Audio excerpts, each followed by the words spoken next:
भाई और बहनों, मुझे आज बड़ी खुशी है कि मेरे प्यारे कुत्ते जो कि हमारे भैरव की सवारी है, उसके लिए आप सब भारी संख्या में उपस्थित हुए हैं।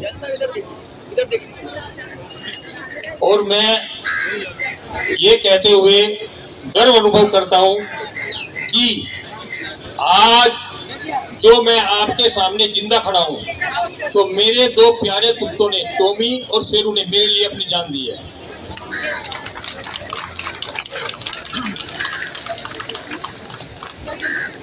आज सुप्रीम कोर्ट के जज जो कुत्तों पर अत्याचार कर रहे हैं, उन्होंने मेरे ऊपर भी अत्याचार किया। हिंदुस्तान का कानून कहता है कि किसी व्यक्ति को एक अपराध के लिए एक से अधिक बार अभियोजित और दंडित नहीं किया जाएगा। एक अपराध के लिए एक ही मुकदमा और एक ही सजा है। किंतु आज भी, क्योंकि मैं इनके अन्याय को समझ गया था, मेरे ऊपर कटक में, दिल्ली में, भद्रक में, उड़ीसा में 4 मुकदमे चल रहे हैं। एक अपराध के, एक व्हाट्सएप संदेश था, दिल्ली से जारी किया गया, मेरे पकड़कर 14 महीने जेल में डाल दिया। क्योंकि मैं समझ गया था कि जो जितना भी अन्याय चल रहा है, ये सुप्रीम कोर्ट से चल रहा है। आज पशु जन्म नियंत्रण कानून है, वो क्या कहता है?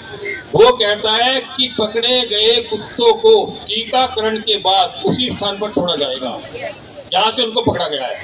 किंतु जेबी पारदीवाल, जिस पारसी को हमने हिंदुस्तान में पढ़ा दी थी, वो इस देश के कानून को नहीं मानता। वो जबरदस्ती लिखता है अपने आदेश में कि पकड़े गए कुत्तों को उस स्थान पर नहीं छोड़ा जाए जहां से उनको पकड़ा गया। मैं ये जानबूझकर कानून के ऊपर लिख रहा हूँ। अरे सुप्रीम कोर्ट के जजों, तुमने कानून के प्रति सत्य आस्था की शपथ ली है, और यदि तुम उस कानून के प्रति सत्य आस्था का पालन नहीं कर सकता है, तो तुमसे बड़ा गुंडा क्यों नहीं है? ये गली के गुंडों का काम होता है जो कानून को नहीं मानना, और तुम तो सुप्रीम कोर्ट में बैठ के गुंडागर्दी दिखा रहे हो। आज मेरे प्यारे दो कुत्तों ने मेरे लिए जान दी है, और कुत्तों के लिए मेरा करोड़ों का कारोबार है। मैं उनके लिए हर तरह से हाजिर हूं, तन से, मन से, धन से, क्योंकि मैं उनके लिए जिंदा हूं, उनके कारण जिंदा हूं। और तुम जो कहते हो कि पकड़े गए कुत्तों को इस स्थान पर नहीं छोड़ा जाए, खासतौर से बस स्टैंड के कुत्तों को वहां छोड़ा जाए, रेलवे स्टेशन से जो कुत्ते पकड़े गए उनको वहां छोड़ा जाए, स्कूलों से जो कुत्ते पकड़े जाए उनको वहां छोड़ा जाए, तुम्हारे बाप का राज चल रहा है क्या ये? जो भारत सरकार कहती है कि पकड़े गए कुत्तों को उसी स्थान पर छोड़ा जाएगा, और तुम कहते हो नहीं छोड़ा जाएगा। तुम्हारी ईट सीट बजा देगा ये मुकेश जैन अकेला ही काफी है तुम्हारे। मेरे भाई और बहन, तुम आगे आओ। देखिए, एक बात तो मैं आपको खास बताता हूँ, कुत्तों को क्यों पकड़ा जा रहा है। ये जितना भी शासन प्रशासन है ना, ये सब हमारे जवाहरलाल नेहरू थे, जब स्वतंत्रता दिवस का झंडा फहरा, तो उनको पद और गोपनीयता शपथ किसने दिलाई? माउंटबेटन ने। ये पूरी अंग्रेजी ताकतें हिंदू धर्म का विनाश करने के लिए, कभी कहते हैं गाय को हमारा पशु करके दिल्ली की सड़कों पर उठा लिया जाता है, कभी दूसरी बातें कही जाती है, कभी बंदरों को हटा की असला भाटी में भेज दिया जाए।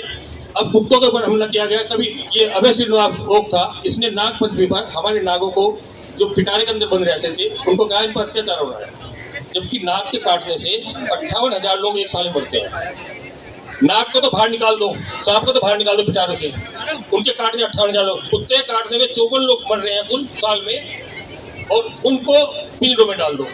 मैं उस लड़की छवि शर्मा के घर जाकर उससे मिलकर आया हूँ, उसके परिवार के लोग बात किए, वो रेबीज से मरी नहीं। वो डॉक्टर ने, और ये कहते हैं जो विक्रम नाथ थे, ये जज कहते हैं कि वो मामला मत उठाओ कि वो रेबीज से मरी नहीं।